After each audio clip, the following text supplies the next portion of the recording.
Yes, I'm back. I know some of you have asked if I'm dead. Shut up! I'm not. Clearly, here in the garage, again with the Supra. So today, I thought I'd talk to you guys about the roll cage. That's something that everyone's been asking me about and how I got it to fit in the car, what kit did I use. So I thought I'd take a second to just talk to you guys about that today. So ask yourself a few questions. One, do I really want a roll cage in my car? B, will it attract the ladies? 4, can I install a roll cage in my car? 7, is it going to attract the men? And 10, will it make my car look like a race car? Just ask yourself those questions before you start doing this. If you answered yes to all those questions or one of those questions, the next question is to ask yourself, how hard is it really to do it? So this took a little bit of time to install. This kit is a universal kit that I got off Summit Racing. I'll put the link in the description below. This roll cage was listed for a 1960 something Chevelle or Camaro or something like that. But in the review for the roll cage, I saw that someone had commented and said that it fit perfect in their 1986 Toyota Corolla. Now, I'm no mathematician, but I know that the Supra and the Corolla are not the same car.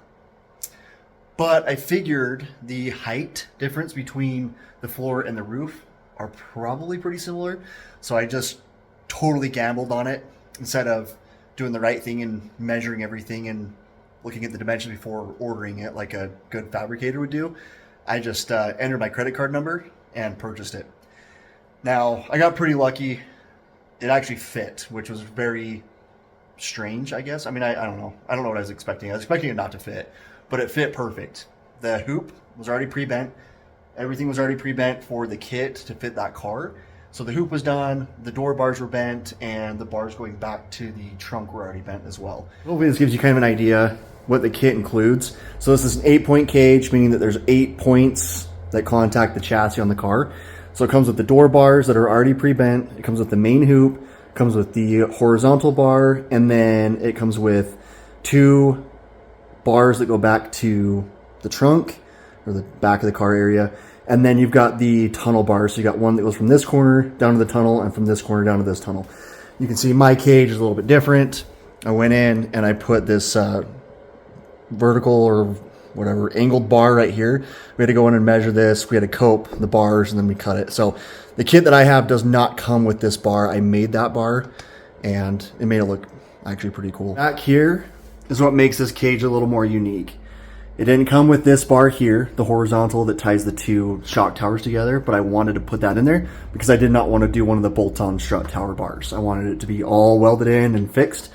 And then I did the V right here.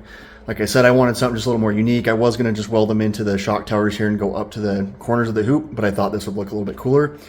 I don't know getting a cage certified if this is going to be legal. Some of you in the comments will probably tell me if it is or isn't. I'm not looking to get it certified. I just wanted something a little bit safer than what I already had in the car, and that's why I chose to go this route. Now, when I bought this cage, I think it was like 230 bucks, 280 bucks, somewhere around there with shipping, which is pretty good for the cage. That comes with the bars, the gussets, and the plates to mount it to the floor. Now you can see mine's all welded in. I don't know if there's a difference between bolt-in versus welded. I know some people will say bolt-in are just as safe as the welded. I don't know. I have a Can-Am. That cage is bolted on, not welded on, so I think as long as it's plated and gusseted, it's probably okay. So again, some of you in here will probably comment and say a bolt-in versus welded is just fine. I don't know. My opinion, I would think if you roll the car at a high rate of speed, it would probably shear the bolts or the cage would shift or do something kind of wonky. But again, I don't know. I'm not an expert. So, and then when we welded this in, to fit the main hoop, we had to remove the seats. We kind of slid the hoop in at an angle and then we folded it back. And you can see it fits perfect. So you can see the angle right here. We didn't have to cut any of this. You can see it fits perfect over there. And then inside here, up between the roof and the top of the bar, there's about a 1/4 inch gap. And I don't know if that needs to be like tight to the roof, but I think it's probably okay. But right here, it almost touches the roof. So it's pretty close for a cage that's meant for a completely different car. I'm pretty impressed with how it fit. And when we put the main hoop in, we had to put some ratchet straps to kind of pull the legs in. We didn't have to cut any material off of the leg. So meaning down here where it actually goes into the car, we didn't have to cut any of that down. I think from factory, the hoop was the perfect height. And then we were actually able to slide these gusset plates underneath the legs between the chassis and then the roll bar. And then we had enough room around here to weld. It was kind of a pain, but we were able to do it. We welded around this with just a MIG welder and then welded that plate in right there. You can see it's cut kind of weird because I wanted to go around this drain plug. So the plate should have been a full square, but I just cut that back. Again, that might not allow it to be certified, but I'm not too worried about that. So if you guys are doing this cage and you want to get it certified, I know there has to be a certain distance between this, the edge of the bar, out to the edge of the plate, the gusset, or whatever you want to call it. There has to be a certain distance all the way around. So I might be in violation of not getting it certified because of like right here or right here might be too close. The other thing too with the hoop, I know it's ideal to drill holes in the floor so you can drop the hoop down and get to the welds on the top. We were able to kind of weld some of that in the car with not having any issues because of how it sat inside the top portions for the top bars. We're able to get over the top of it. It kind of nicked some of the headliner, but it wasn't too bad.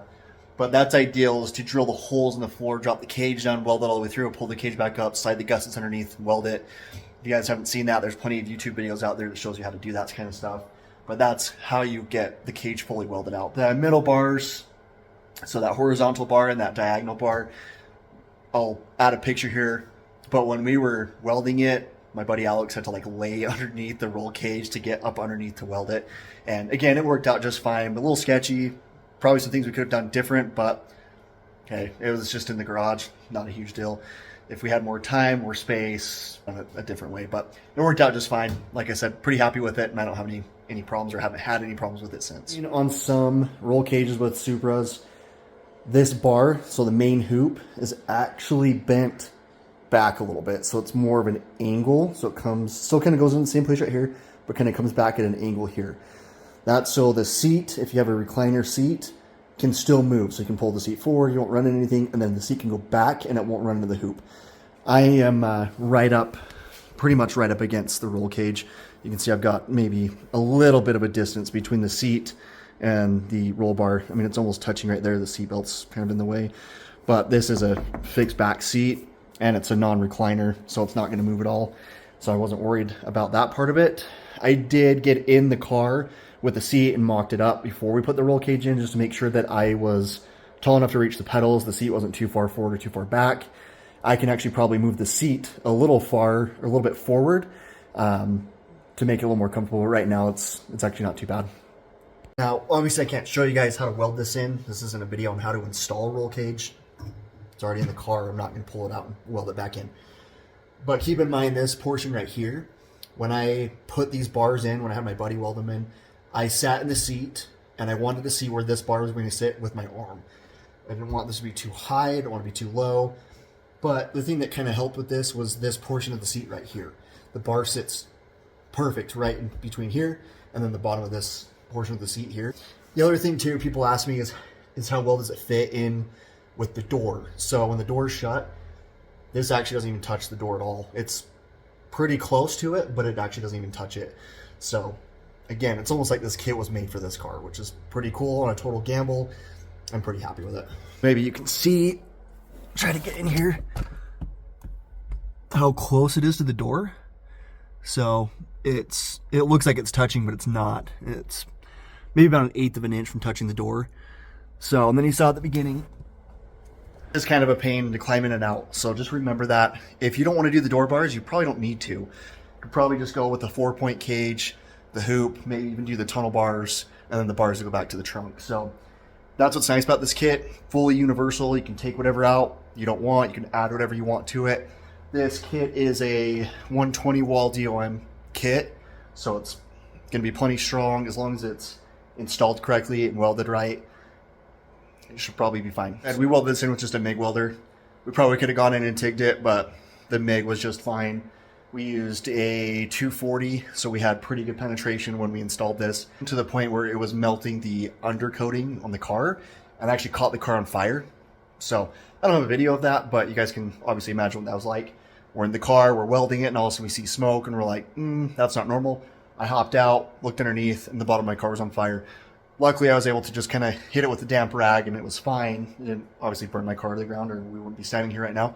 So just keep that in mind when you're doing that, that there's a chance that the weld will go through. Obviously, any good welders out there, you're going to know how that works. But you run risk of it catching anything on fire that's underneath there, so just be careful with that. Also, if you have like hoses and stuff, fuel line, that's not ideal, that are maybe right up against the bottom of the car. If you put some sort of aftermarket setup in, you could run risk of melting into a fuel line, and that would be disastrous. Well, guys, hopefully that sheds a little bit of light on putting a roll cage in your car, or any car. It doesn't have to be a Supra, but just weigh your options before. I know I've said it, and I'll say it again. It's kind of a final thing. Once you do it, it's kind of hard to cut it all back out and pull it back out. I mean, you can do it, but if you're going to do it, make sure you're doing it for the right reasons. Don't just kind of start throwing stuff in there. But I'm extremely happy with it. I don't know if I already mentioned this, but it stiffened the car up quite a bit as well. So welding the whole cage in there made the whole chassis a lot stiffer. Going around turns and stuff a lot harder. I don't get as much body roll. I don't know if that has anything to really do with it. Maybe it's just a mental thing, but I definitely feel like the car is a little bit stiffer because of it. Yeah, if you want to do it. It's pretty cool. Race car. I get a ton of people that are coming up to me and asking me about the roll cage. Some people are bugged that I put a roll cage in a car that's now worth a lot more than it was. Yeah, I'm not too worried about that. I wanted the roll cage, so I put it in there. Well, thanks for watching, guys. I appreciate it. And I will continue to try and get some more videos out. My goal for this year is to have several videos a month out. I don't know if that's going to be feasible with still working full time, but that's my goal. So like I said before in the other videos, if there's something you guys want to see, some of the stuff's already done on my car. I'm not going to pull it off and reinstall it to show you how to do it, but I can talk you through how to do it, or how I did it and how it worked for me. Maybe it's not the best way, but maybe it'll give you guys an idea on how to do it better for your car. So just hit me up in the comments, and don't forget to hit that subscribe button. That really helps me out. It gives me an idea that you guys are watching. You guys know how the YouTube game works. Just hit that subscribe button. Leave me a comment. Greatly appreciate it. And we'll see you guys on the next one.